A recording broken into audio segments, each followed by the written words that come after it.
And this afternoon, we talk about the economy. President Akufo-Addo is making one more attempt at fixing the collapsing economy. Earlier today, Information Minister Kojo Nkrumah indicated that the economic management team will this week table before the president a number of recommendations, including updates on Ghana's austerity plans with the IMF.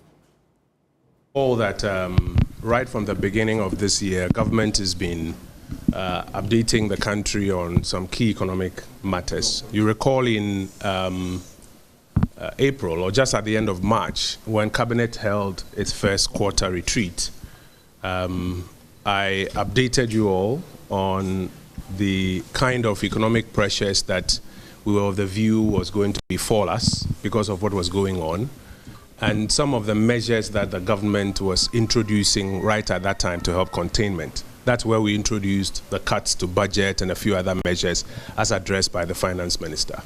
At the end of the second quarter, when Cabinet held its retreat and the president had the opportunity to see the numbers again, you recall the president instructed that we start negotiations with the International Monetary Fund. And so the statement was released on, I think, the 1st of July, just after the second quarter retreat.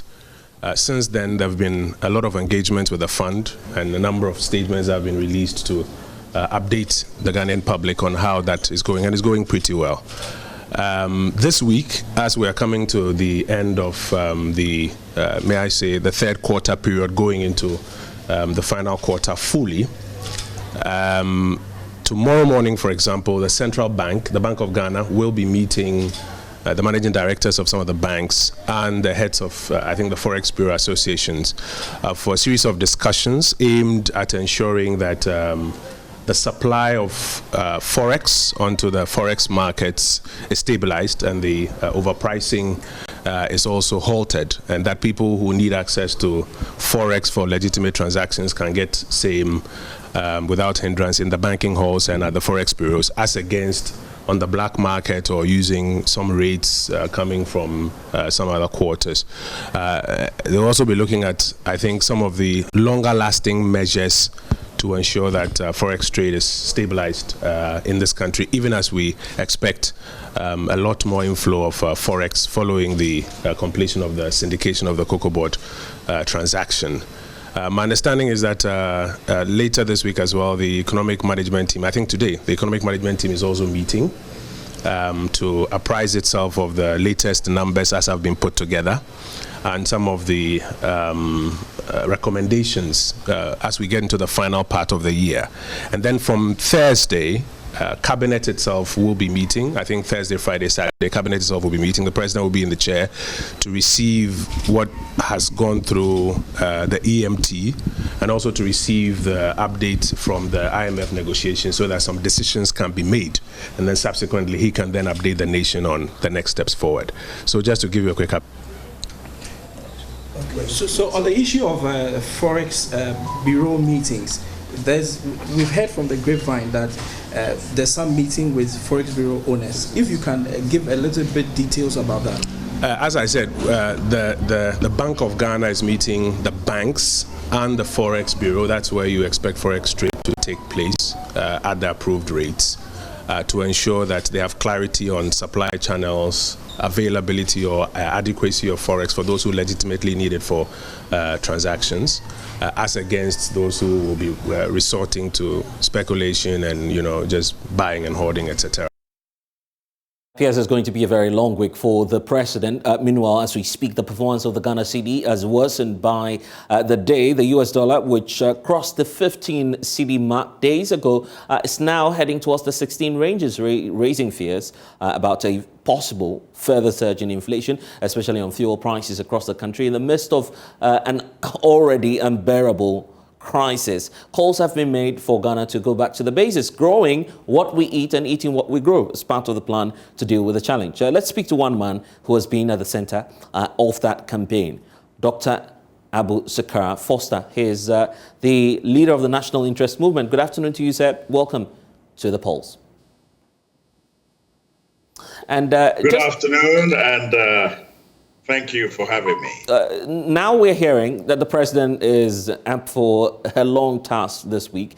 He's receiving briefings from the economic management team. And even as we speak, economy continues to, of course, fall in its place of pride. The currency is also not doing well. How are you receiving all of these issues, and what do you think the president should be placing on top of his priority list? Well, I think it's natural that in the course of this turmoil, there will be frantic efforts internally to try and contain the situation. However, these are in situ measures that we expect any management team to be doing. What we expected in terms of overall strategy and guidance and consultation to overcome the fundamental problem was to have those discussions prior to going to IMF, not internal party discussions only, but a broad consultative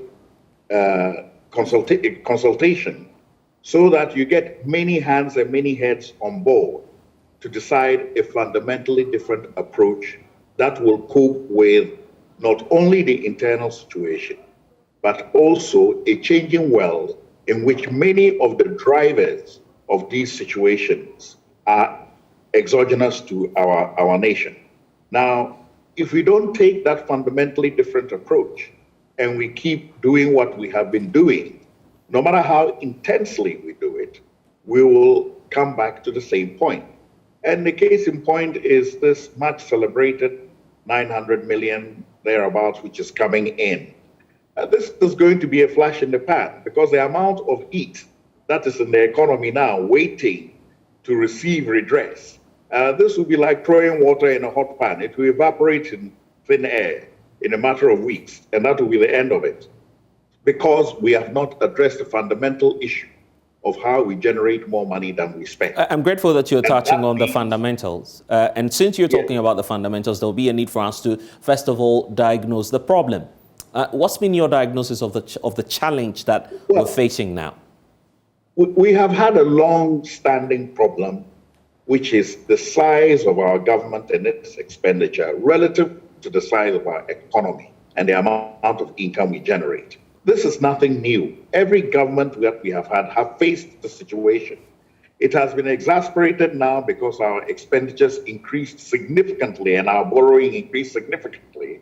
And therefore, it has brought us to this situation of crisis, particularly when misjudgments and miscalculations were made and did not take into account what the global situation where the global situation would take us. Because the interest rates externally now, interest rates that we have never heard of in the UK, in Canada, etc., they're now the norm, 9%, 10%. Of course, our interest rates, which had been pushed down to 16%, have now gone above 37%.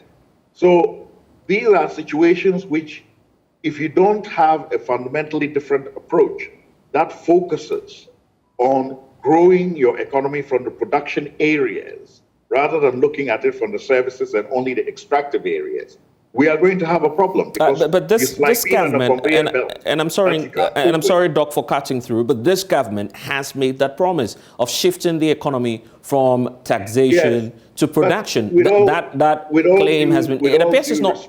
Yes, but it appears it's not an easy task, right? The president, when he made his, State of the Nation address, this was a pledge that he made, but when he made subsequent State of the Nation addresses, the pledge was still being made. So when are we going to have that fundamental shift? When are we going to be able to take charge of those areas where we know there are big gaps? And those cannot be taken care of just by manipulating the systems and the levels of incomes we have now. We have to have radically different incomes, and those can only come from our agriculture sector and our manufacturing sector. And if the costs of doing business for those sectors keep going up, then even the little that we have there will be dwindling. And that is what we are seeing.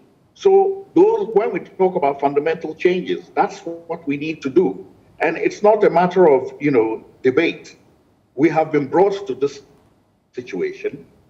So now we have to sit around the table and say, look, if we take a fundamentally different approach, what will it require? Even as we go to the IMF, they're going to have to make some fundamental decisions. You cannot go to the IMF with the same sheet of income and expenditure and hope to come out with the same sheet.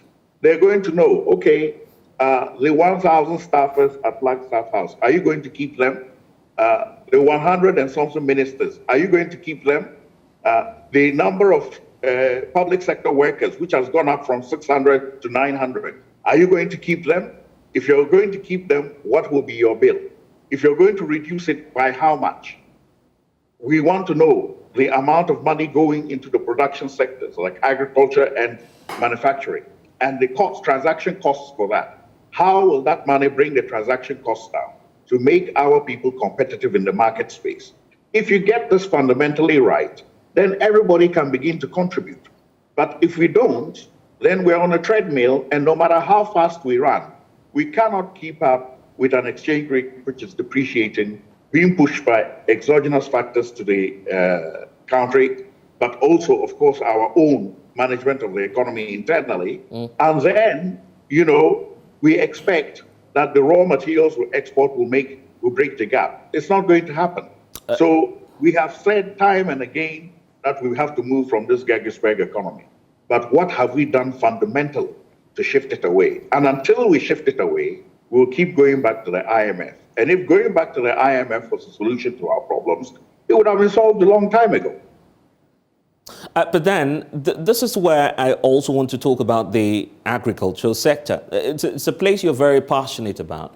Many believe if we're looking for solutions, we turn to the agricultural sector because it's part of the solution to the challenge that we're facing now. How do we do that? Well, first of all, let me not miss this opportunity, since this money is coming in, to appeal to the minister to pay the seed growers for the seed they supplied 1.5, 2 years ago, because those monies are still pending.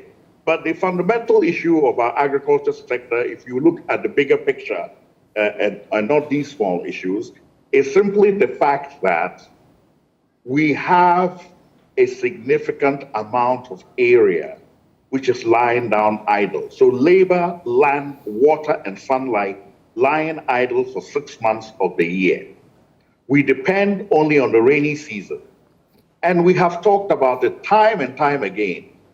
Make that fundamental investment in infrastructure, etc., that will bring that at least even 30% of that land under cultivation during the dry season. Let's secure those areas of production, put the infrastructure there, hold it, and that will provide us the reliable supply for the processing. And it will add to what we produce in the rainy season, giving us our buffer in food security and ensuring that our GDP grows by at least 15, 20%. Because what you can produce in that dry season will add to what you produce in the rainy season. Now, if we do this alone, and we have the water to do it, but we must make the investment, and we must do it with renewable energy. We cannot do it with fossil fuel energy. And when we say we do it with renewable energy, I'm talking about solar power. We can use our wind corridor in the eastern corridor, but that will have limited locations. But solar power is everywhere.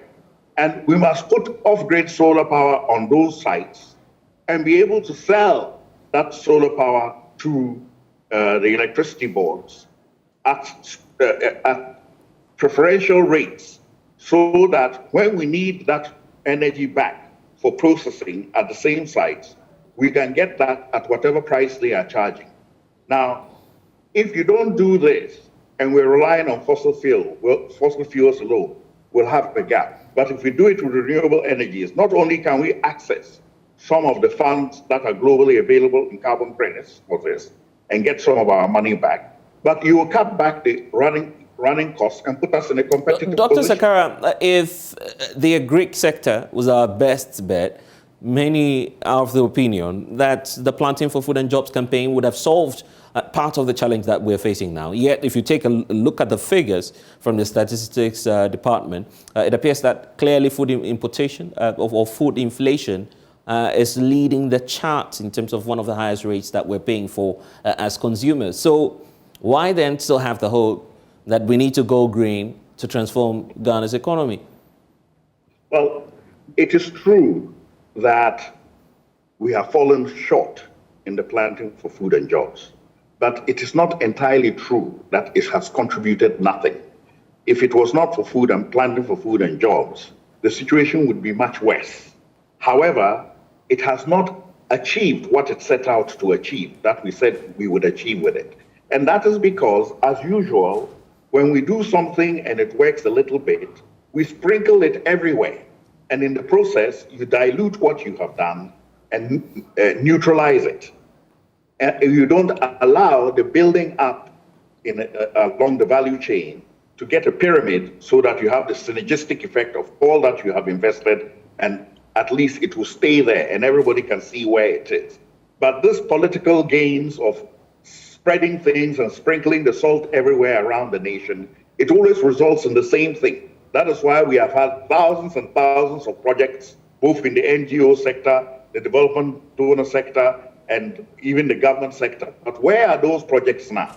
Because they have not been organized in such a way that we have a core and cadre of people that we know are going to stay in the business. We have been trying to get numbers and spread everywhere and touch everybody. Then, we say we have had so many million farmers participate, and, it sounds politically palatable, but in terms of the business of agriculture, that's not the correct way to go about it. So its initial success became its own Achilles heel.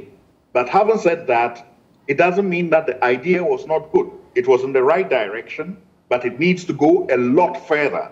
And it needs to do that in the context of a comprehensive policy in which we have decided that our growers are going to have a competitive edge in our domestic market. And there's certain unavoidable transaction costs related to energy, related to machinery, and related to access to markets that we will take policy interventions to make sure that when their produce comes on the market, it is competitive.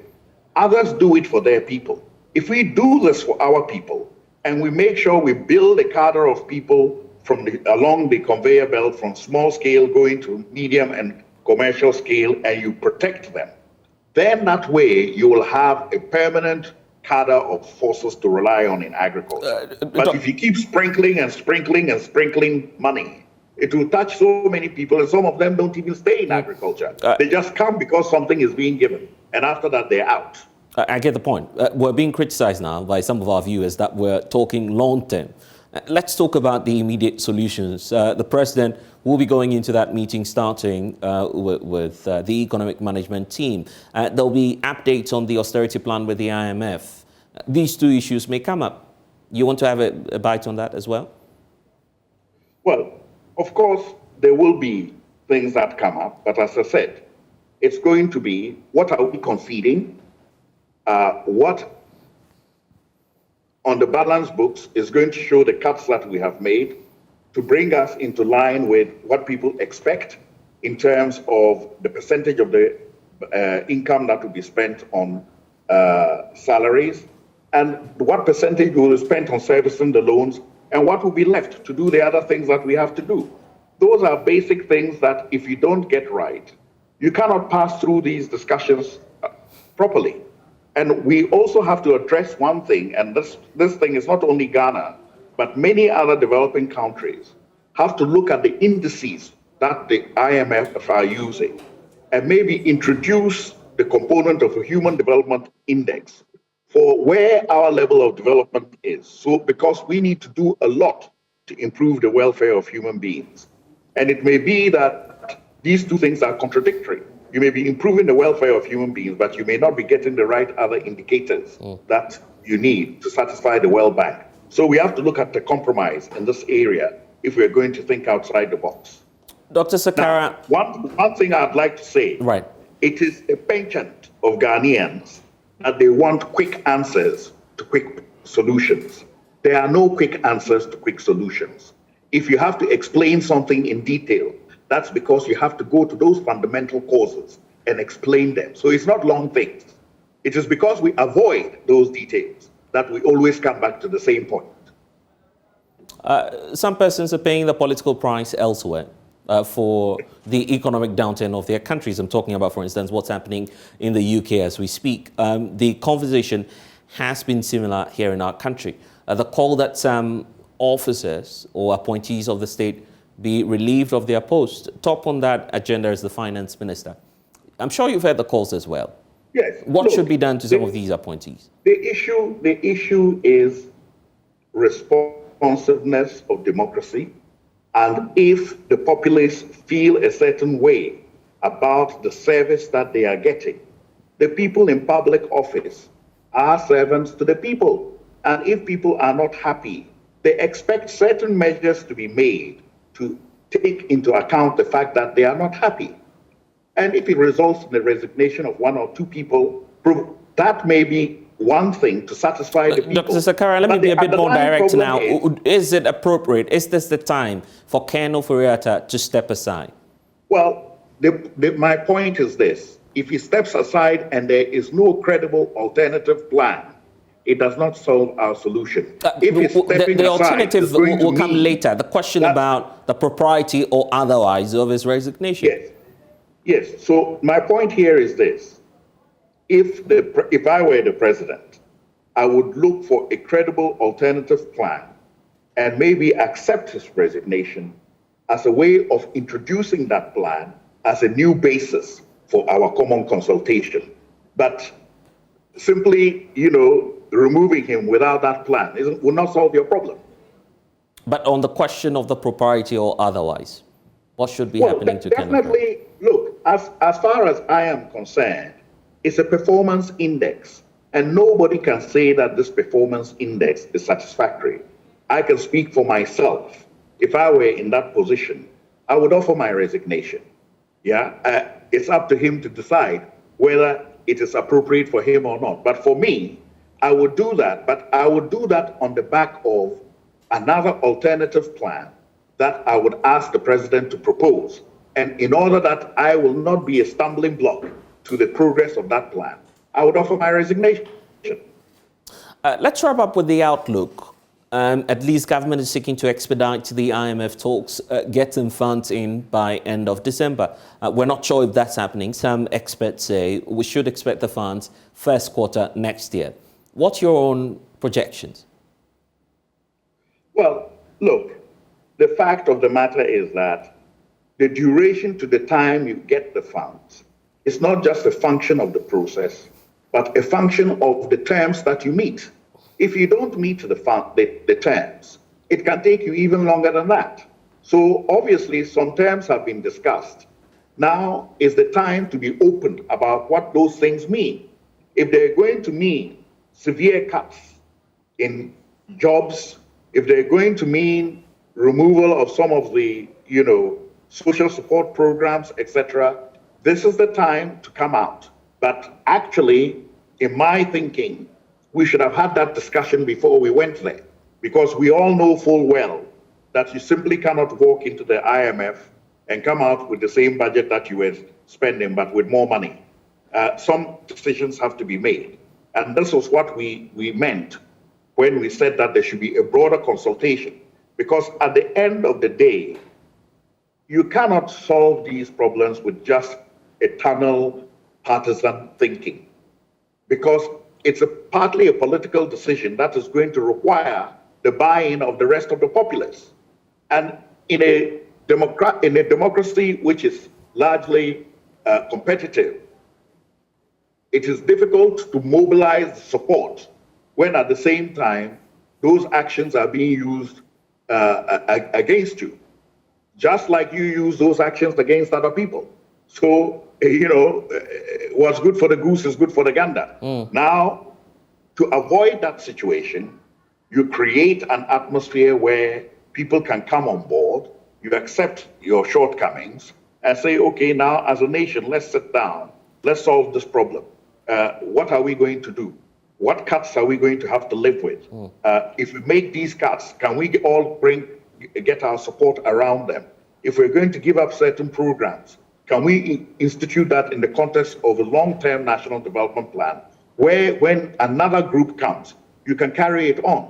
Look, there's nothing that we're going to do now that will be the solution to getting the IMF funds. It's going to be a long-term process that will take us beyond 2022 up to 2024, 2025. We will still be fulfilling some of those conditions. And if a chance in 2025, we have a change of government and they throw all those things overboard because they were not party to it, then we're going back to the drawing board again. And the progress that we made would have been lost. And this is the story of Ghana.